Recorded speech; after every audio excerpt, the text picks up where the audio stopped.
Okay, now I'm recording. Oh, okay, we'll state your name again. Ronald L. Stewart. Yes. And you're in 49th Infantry and the 41st. You were switched to the 41st. Scout dog platoon you got right now. It wasn't the 41st Infantry. It was the 41st Infantry Scout Dog platoon, which was attached to the 199th. Okay. And then that 49th, or 41st was attached to the 1st Infantry Division, 1st Brigade, 1st Infantry. Okay. So if you say I was in the 49th Infantry, it's not going to tell you. Okay. Yeah. The Scout Dogs are all called IPSDs, which is Infantry Platoon Scout Dog. Oh yeah, right here. Okay. This was in Vietnam. I trained here in Fort Benning. I took my dog, our whole unit, and went over there together. We had 27 dogs, 24 men, and I think a platoon leader and a first sergeant and a vet tech. Dogs? Yeah, that was our unit. So we had 27 dogs. 27 dogs? We had one for each handler, plus the 3 extra in case somebody got injured, killed, or a dog killed. Oh wow. We flew over in a C-130, one squad at a time. So my C-130 had 2.5 ton truck loaded with all our supplies and weapons and everything else. 9 kennel crates stacked 3 high with dogs. And a water trailer in the back end of the C-130. So there's like just enough room to walk along the sides. You know. 27. So how many dogs went in one trip? 9. 9. Okay, 9 a trip. Yeah, actually we had 4. Wow. We had 9 with our group anyway, but there was 27 total in 4 flights. We had an island hop. I don't know where right now. We went from Fort Benning, Georgia to Travis Air Force Base, or Travis Air Force Base in California, to Hawaii. We had to stop and let the dogs out, walk a little bit, and then give them a tranquilizer, and back to the plane. And then from Hawaii to Guam to Wake. Wow. Wake to the Philippines, and the Philippines to Saigon, Tanzania. Whoa. So bang, yeah. Wow. It'd take them long every time to give them a tranquilizer so they ride better. And they all made it okay? Oh, yeah, no problem. So you must have gotten to know a lot about animals. I don't know a lot about my dog, for sure. I was with him right now. It was a 12-week training course for the dog training. And the first 2 weeks it was strictly obedience. You had to give them, voice commands and hand signals. What kind of dog? German Shepherd. Oh yeah. Yes. I got a picture of it. You kidding? I'm so excited! That's me and the dog. That was the third thing as far as the units. I served my last 4 months in Special Forces team up in So you're here or right there? See if I can get that on there. That's really cool. Okay. Wow. This was up in that's next. I was going to go through my training or what up till the dog thing. I took basic training at Fort Laramie, Missouri in the winter. And qualified with a rifle in a snowstorm. In 14, which is the old big heavy rifles. Couldn't see nothing. Anyway, a great place to train for Vietnam. But then I went graduated basics, went to Fort Dix, New Jersey for advanced infantry training. And there I was waiting when I was at Fort Benning or Fort Laramie, I put in for OCS. Requested OCS up in school. It's kind of the same as how.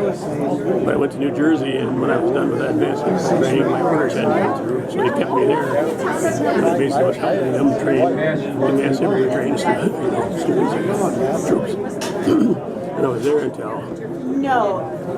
Let's see.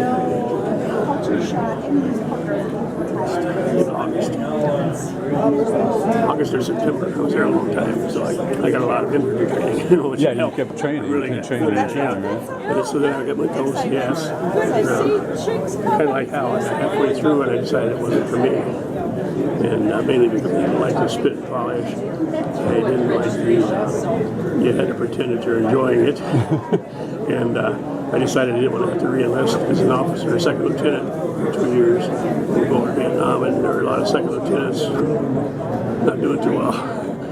If the troops didn't like them every once in a while, they'd have a straight shot. Oh.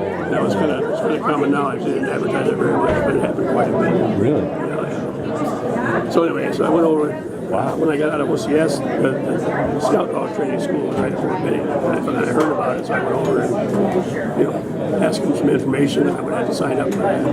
So that's how I got into the scout dog. And then we went on in Vietnam.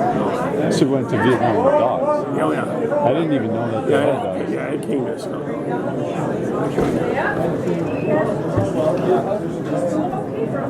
Yeah. So what did they use the dogs for? They're scout dogs. They're like bird dogs. We had to run point on the squad missions and stuff. Could be a squad, could be a platoon, could be a company. But you were always on the point. And you were to keep from getting into an ambush. Because the dog could sense enemy presence quite a ways. And remember, the dog alerted. When we get down, tell the other point man there was something out there. The dog thought something was out there. And then the squad leader would decide whether to send somebody ahead. Sometimes they just recurve by fire. They send something off that way. They just all open up their and didn't shoot back. Then they send somebody up. And, you know, sometimes they find once in a while a body, but most of the time they drag their bodies off. So they wouldn't receive them. Yeah. So that's what I was doing for the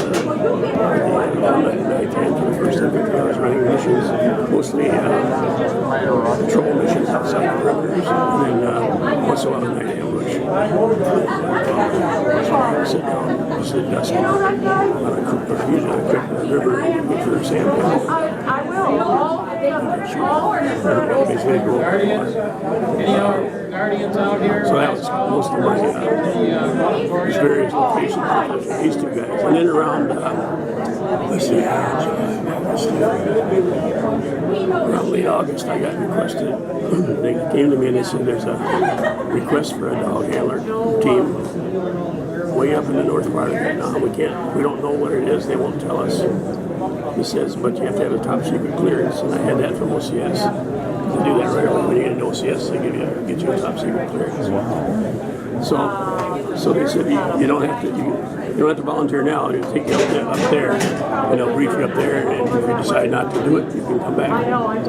So I went up there, and they flew me to Da Nang. This was the interesting part. First, I went for my unit, which is northeast of Saigon, and then we had to fly to Saigon, and at Saigon I had to go to this address. It turned out that was I don't know if you heard of SOG at all, Special Studies and Observation Group. They did all the clandestine stuff that we were supposed to be doing, spy stuff and all kinds of things. And I went to their safe house and stayed overnight. And the next day they flew me, and it's one of those C-130s that the Special Forces had. They're a camouflage C-130, but they've got a fork on the front. If you ever saw the movie The Green Berets, probably maybe not. You know, John Wayne was in that, but anyway, they use that to pick up. If they get a prisoner, they want to get him out right away. They tie a balloon and a harness on the prisoner, and they float the balloon up, and the plane comes through, catches the line, and it goes back up here, and they pull him in the back of the C-130. Oh, really? Yeah, but I got to fly on one of those, which is very unusual. They flew me up to Da Nang and that. And when I got up there, I was meeting with a bunch of officers, and they explained that they wanted to try a dog on their recon missions in Laos, where we weren't supposed to be. Right. You know, that's why it was top secret. So I went up there, and I got assigned to this. What you saw here was the Spike Team Idaho. That was what they call Spike Team Idaho? Yeah. There's 4 Americans, and counting me, there's 3 Americans and 8 mercenaries, all hired help. Mercenaries from Vietnam, China, Laos. And this team I got on, they had been together for a long time, so that was good. But we would train a week and a half to 2 weeks for a 5-day mission. Going into Laos, and they call it going over the fence. You know, you had to take all the dog tags off. No dog tags, no labels in your clothes, because you're basically a spy. Right. So you don't want any affiliation. Capture and say these are Americans, look here, you know. Right. Yeah. So we went in basically sterile, they called it. We flew from, that was at Phu Bai, which is just south of the city of Hue, just a couple miles. And that was the training or the base for the Spike team. They had at the time they had like six of the Spike team. It's called FOB1, Forward Operational Base 1. And we trained there for our missions. and then we fly from there. We get all dressed up and everything. And every kind of rescue equipment you can think of, signal flares and what they call PRC radio, radio that goes to the aircraft, and signal flares and everything in case you got separated or you got. So you were sterile, but you still had radio. You had radio and everything else. Yeah, you had to have the equipment, but they couldn't really say you could get this stuff anywhere. It wasn't like the Army only had it. You know what I mean? But so it's kind of an oxymoron that you're sterile, but you really aren't. Yeah, I know. You got a U.S. weapon. You got you got squad radios, inter squads. So you can talk to the squad leader the 4 Americans. So when we went from Fubai, we would go to Quezon. That's the big island. Yeah, it was on top of the hill, but all the Vietnamese were all shooting down at them. So we stopped there. The helicopter stopped there. We had to run to a bunker, a command bunker, and get a final briefing for the mission. Wow. Then we run back to the helicopter, and they take us up over into Laos. And they use the old CH-34s, which are the old type. I don't think you can tell from the picture, but they're the old type because they could get over the site, the drop site, and they could spiral down like a maple leaf. Bam, right there, and you jump out and you're right back up again. Oh, really? Whereas the Hueys, the modern helicopters, they have to glide in, and you can get a good shot at them. So this was a quick insert to get out, and then you do your mission. Sometimes they last 5 days. Sometimes you get compromised.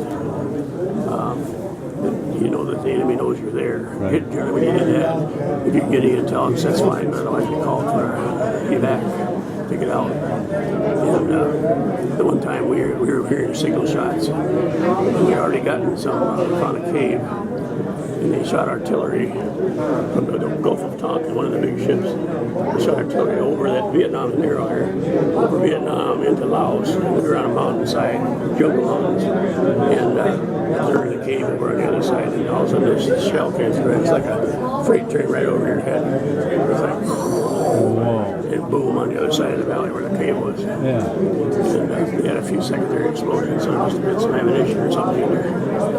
But then we knew that they knew we were there, so we called for an evac, but we had to pick up. We usually have 3 landing sites. And everybody, all Americans, had to memorize where the landing sites were. And if you got separated, you could try to get the landing site, or you could try to get to Vietnam, or you could try to get the friendly forces in Laos, which luckily nothing happened to me. But What did they tell you?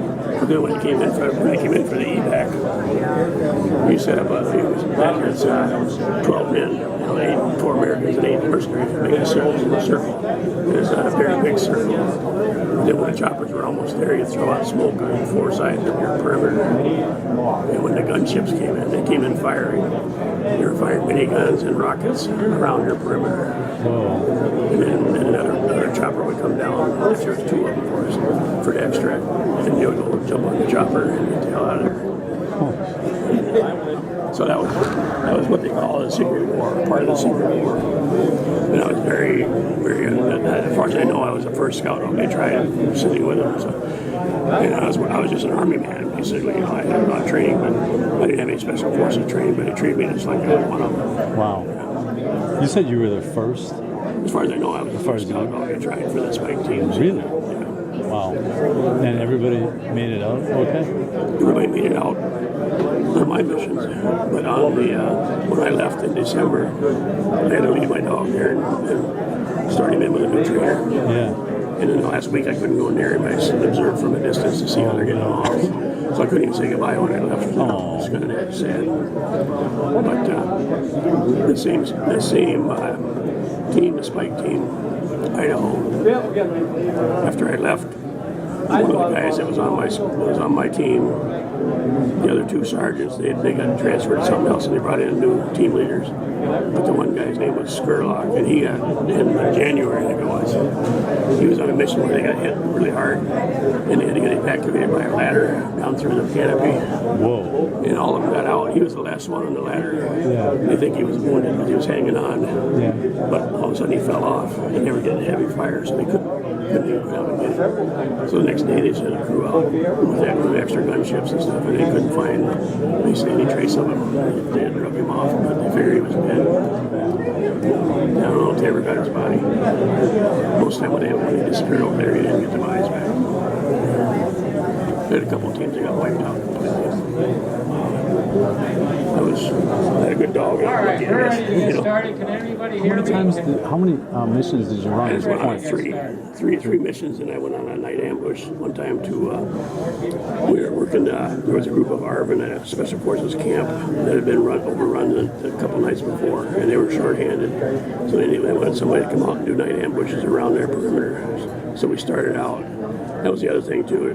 Before a mission, we'd take, I think it was, they call them green beanies. I can't remember the name of it now. It's a typical stimulant, so you wouldn't sleep. Oh, wow. So we didn't sleep for a whole 5 days. If we were out for the full 5 days, the Americans wouldn't, because there was always a chance that the mercenaries one would turn on you. Right. So so you didn't go to sleep and let them, whatever.